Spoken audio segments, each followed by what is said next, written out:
everyone, welcome back to Writer's Corner. I'm Radrani and I'm from Tales of Creative Writers. I hope you're all keeping safe and well. It's been a month since my last video and I'm back today with another one of my short stories that I'd like to share with you all. It's called The Walk and I hope you like it. So here we go. The Walk. Geetha was abruptly awoken by the cuckoo's call. It was 1 o'clock in the afternoon. She had dozed off in the sofa for almost an hour during what was intended to be a short coffee break. She sat up straight and, yawning, stretched herself. She ached a little. Being a keen walker, she had overzealously done an extra mile that morning. She turned to the television, which had been left on. The talk show she had been watching before falling asleep had finished. In its place was the afternoon news, and even that was coming to an end. She began to watch the remaining few minutes of it. She was last seen 4 days ago. Her family told police that Charlotte had gone to meet a friend but never returned home. Hang on, what's this? Geetha increased the volume. CCTV footage showed the 18-year-old walking past Mayday Park at around 6 o'clock on Saturday evening. There were no further sightings of her. Police are still searching for clues, reported the newscaster. Must be about a missing girl. Geetha sighed in dismay and thought of her own children. It could have been one of them. She shuddered at the very idea. And that's it from me. I'll be back same time tomorrow, he told. Now here's Gail with the weather where you are. No need, Geetha said to the screen before switching the television off. She walked to the front window. It was a cloudy day with a few sunny spells. So much for summer, she grumbled. She lived in an affluent area on a sizable estate on a quiet street. The houses were spacious and residents were mostly retired or of late middle age. The odd few newcomers were younger families. Having lived there for over 10 years, she was familiar with most of the neighbours and often exchanged pleasantries and brief conversations. A large house in the distance caught her eye. It was situated outside of their estate, surrounded by some woodland and faced the main road. Being on slightly elevated land, its back was visible to all in the estate. It was an old property and was the first one that had been built in that area. There seemed to be little care and maintenance. The shabby exterior masked its true beauty and elegance. The mansion intrigued Geetha, and she often passed it during her morning walk. There never seemed to be any signs of life in there, but an old red pickup truck was always seen parked in its driveway. She would ask herself, I wonder who actually lived there. Why don't they repair it? After a while, she cleared away the empty coffee mug and returned to her chores. She checked her to-do list. She had a penchant for lists, be it for housework, shopping or holidays. They ensured that the job was done and kept her organised. Being an expert in multitasking, she had finished a whole host of duties and now she just had the ironing and cooking left. She loathed cooking. It was not on her list of skills. But through some stroke of luck, she managed to make it edible. The mountain of ironing beckoned her. Oh, that'll take me another 2 hours. She pulled up her energy and while listening to music, she tackled the load with the hot iron. It had been 17 years since she left her career. Though her career break kept her far from idle, she was often referred to as a lady of leisure or just a housewife by many. But she called it working from home.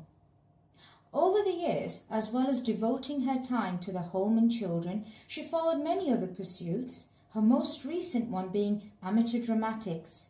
The thespian field fascinated Geetha. Her family doubted her histrionic talent, but she was determined to prove them wrong.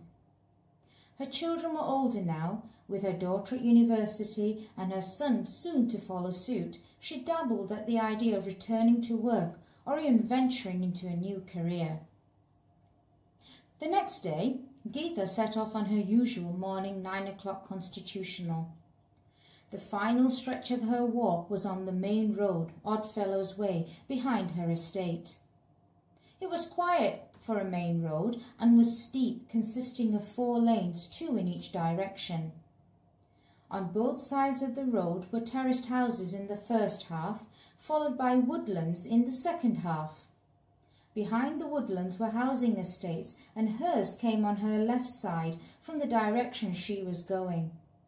At the top of the road was a roundabout where the ground started to level off and the woodlands ended. The mysterious mansion stood high up alone towards the end of the woodland on her left side. There lay 2 shortcuts to her estate through the woodland, one wider, well-lit one near the terraced houses, and one more discreet path next to the mansion. As Geetha approached it, she saw the driver's door of the red pickup truck open. Out stepped a middle-aged man carrying 2 shopping bags. He was of an average height, a stocky build, and his attire was unkempt. Faded blue jeans, dirty brown boots, and an old black jacket frayed at the sleeves, with a couple more layers under it, which were also unclean. That was the first time she had seen anyone there. She caught his attention. Looking at her keenly, he said in a gruff tone, "Hello." Smiling with his slit-like mouth, he revealed his poor dentition. He was a bald man with a ruddy complexion, a beak nose, and beady eyes with bags underneath them. Geetha found him most unappealing, even repugnant. "Morning," she replied curtly, and swiftly walked on. Overcome with curiosity, she edged into the adjacent bushes and discreetly observed him and his movements. After double-checking that he had locked his pickup truck, he strode to his front door, constantly looking around him. He placed one of the bags on the ground, and with his right hand he fumbled for the keys in his trouser pocket. He eventually opened the front door, and as he picked the bag off the ground, a few items fell out. They were women's products. Geetha was puzzled. Why does he need those?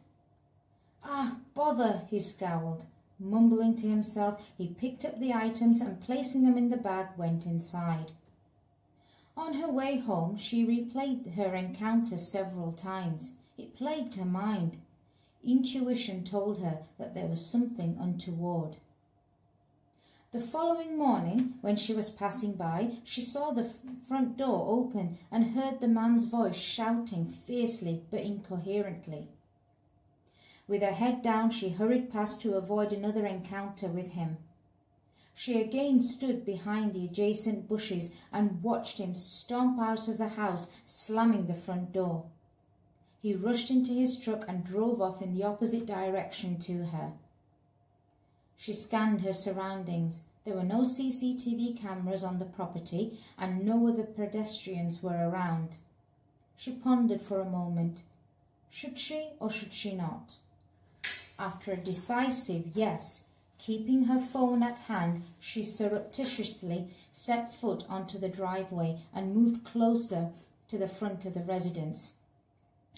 Its front garden was block paved with weeds sprouting in between the paving slabs.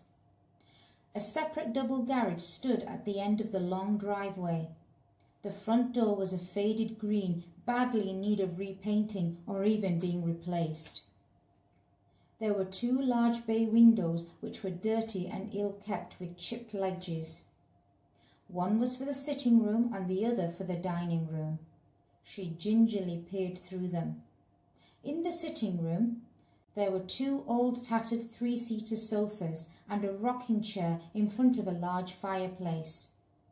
An old rug lay on the wooden floor in front of the hearth. A piano was placed against the back wall and a few picture frames hung on the peeling walls. The dining room was almost bare, with just a wooden rectangular table and 6 wooden chairs. An old grandfather clock was housed in a corner, showing the incorrect time.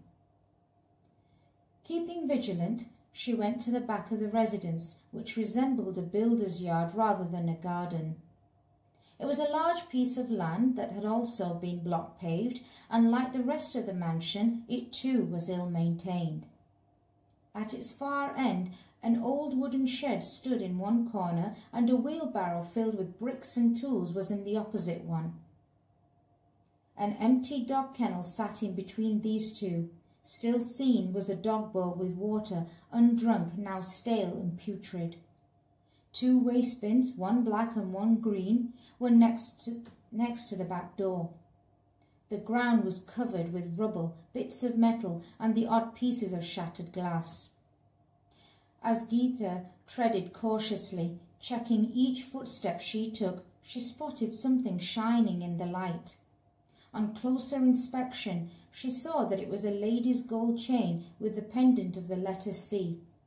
Picking it up, she realized that despite being a thick, sturdy chain, it had snapped, something that would have happened during a struggle or by force. She carefully put it in her jacket pocket. Standing back, she studied the building and its surroundings.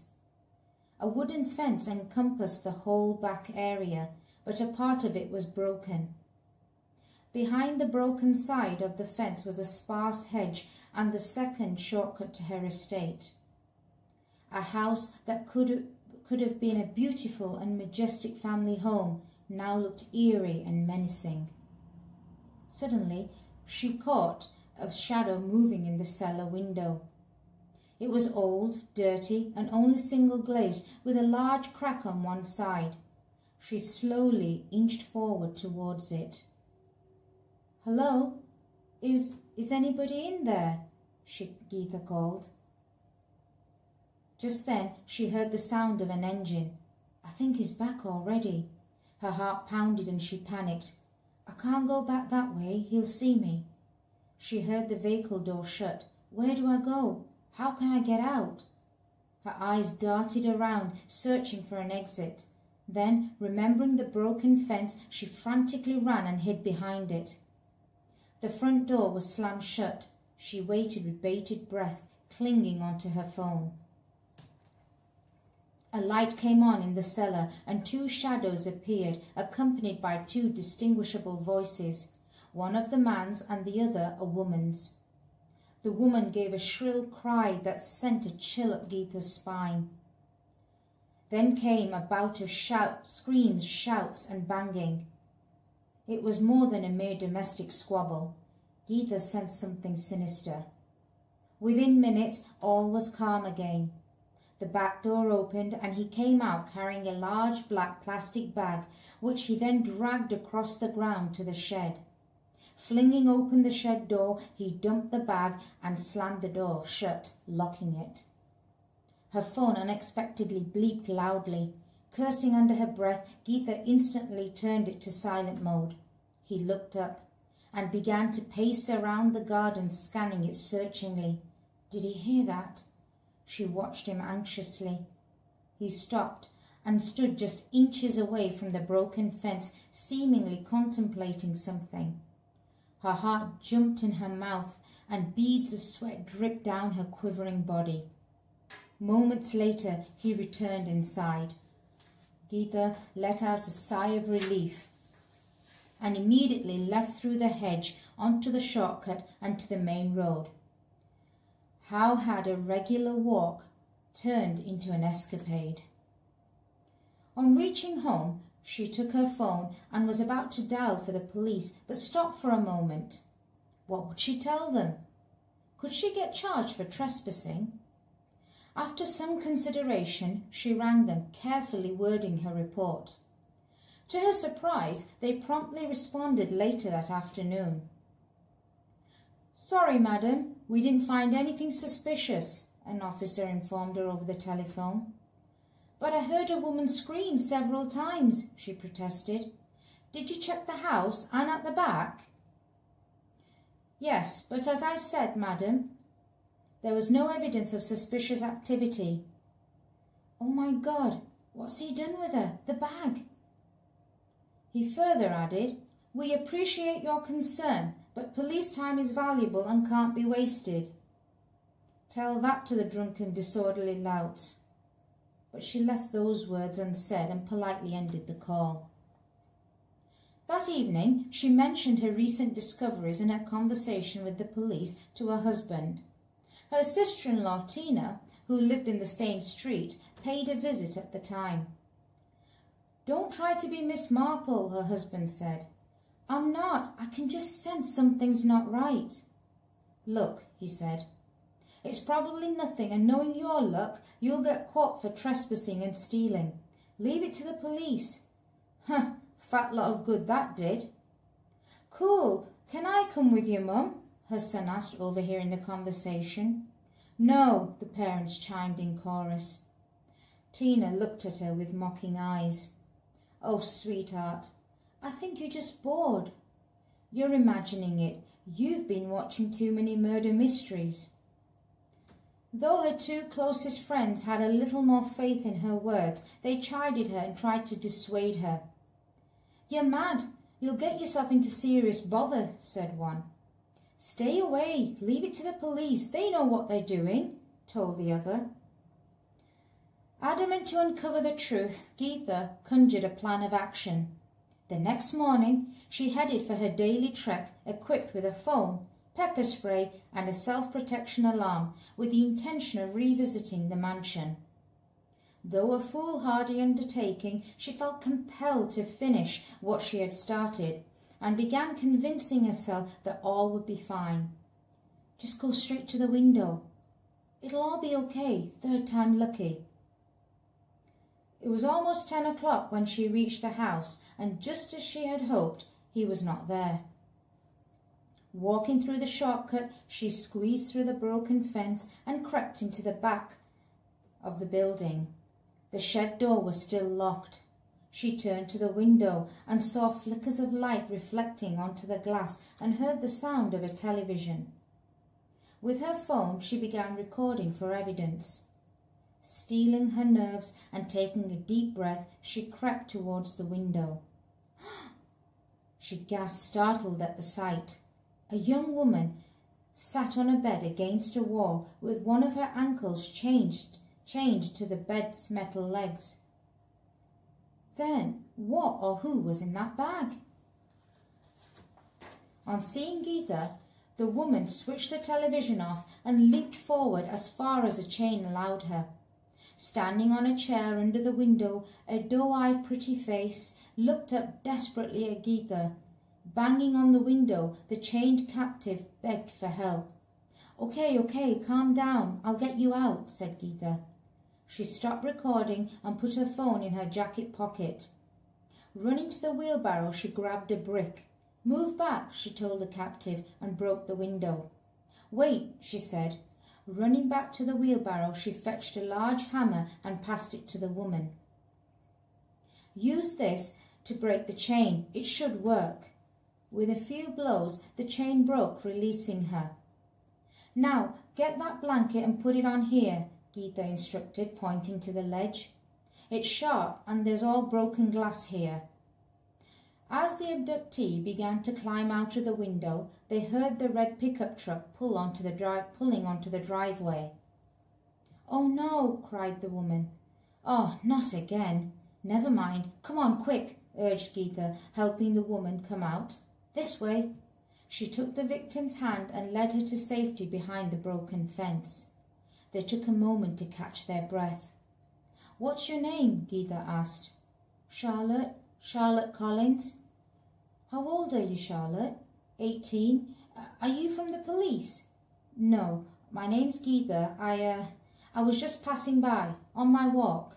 "Look, was there anyone else chained in there with you?" "No, why?" "Then what was in the bag he was dragging into the shed yesterday?"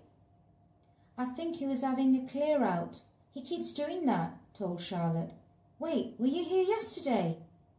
"Yes, but how did you—" All of a sudden, a monstrous cry bellowed from inside. The man had seen the broken window and discovered that his prisoner had escaped. The back door flung open, and he stormed out with his malevolent eyes earnestly searching for his victim. The two women made a speedy exit onto the shortcut and to the main road, where they ran past the roundabout and finally hid in a bus shelter. As they sat on the bench, panting for breath, Geetha felt the adrenaline surge through her body. She was shocked by her own boldness. Reaching for her phone, she dialed 999, giving all the necessary details to the call handler before disconnecting. Gently placing a hand on the woman's trembling shoulder, Geetha looked at her with kind eyes and reassured her. "It's okay. You're safe now." She recalled the woman's name and age. They sounded familiar. She thought for a moment. Where had she heard them before? "How long has he kept you in there, Charlotte? How did you even end up there?" Almost a week, I think. I was just coming back to from my friends, and I remember walking past the park." "Park? Which one?" "The one in town, Mayday." "Just as I thought. Okay, go on." I just remember someone grabbing me from behind and a hand covering my mouth and nose. Next minute, I woke up chained to a bed in a cellar. At least there was a TV, so I knew people were looking for me." She paused. "But I was beginning to think I'd never get found." Charlotte looked around her nervously. Geetha held the young woman's hand. "Don't worry. I doubt he'll find us here. Besides, there's too many cars around, and houses and people." "How did you know I was in there?"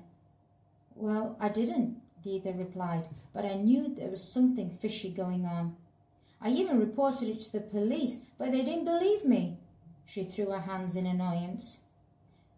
"I think they came round because he quickly taped my mouth and hid me in the cellar bathroom for a bit. They wouldn't have found anything unless they came down there." "Oh, you poor thing. You must have been so scared in there." "Terrified," she whimpered, "and angry." Her tone harshened. "He had no right to do that." "Do you know why he did this? Did you ever see him before?" Charlotte hesitated. "No, not really." "Not really?" Geetha looked at her pressingly. "I was driving home with my friend. We were coming back from the cinema. It was getting dark and—" She paused. "Go on," prompted Geetha. "It just ran across the road. It happened so fast there was no way that I could have seen it coming. I wasn't speeding and I stopped as soon as—" "Hang on. What ran across the road?" asked Geetha. "His dog. It should have been on a lead. It just stopped moving, and then he saw us and started shouting and coming towards my car. I panicked, we both did, and I drove off." She looked at Geetha, teary-eyed, and in an impassioned tone added, "I really didn't see it coming. It was an accident." "Goodness!" Geetha let out a heavy sigh. "A couple of days later, I ended up in his cellar. He said he wanted to teach me a lesson." "Charlotte, you'll have to tell the police everything. Do you understand?" The young woman nodded tentatively. "Why aren't they here yet? Can you call them again?" "Don't panic. They'll be here soon." Geetha checked her watch. "It's only been 10 minutes." She stood up and looked at the passing traffic. She gently toyed with the chain, only to remember the one she had found and put in her jacket pocket. "Oh, I almost forgot. I think this might be yours." Handing Charlotte the chain, Geetha sat down next to her. Charlotte's face lit up. "Yeah, it is. Where did you find it? I thought I'd lost it for good. My gran gave it to me. Thank you." A police car approached them and the two women stood up. "Will you come with me?" the younger one asked. "Of course." "And thank you," said Charlotte, giving Geetha a warm hug. Saying her byes to the other cast members, Geetha left the theatre and set off home. She was brimming with excitement. She had just landed herself a lead part in a new play, which was set to be shown in a few weeks. It had been 2 days since her rescue mission. She was relieved to know that Charlotte was safely reunited with her family and the man remained in police custody. As she approached her house, she saw her husband's car in the driveway. He's back early. She noticed several cars parked outside her sister-in-law's home. Must be another one of her work parties. Geetha entered the hallway. "It's only me," she yelled, closing the front door.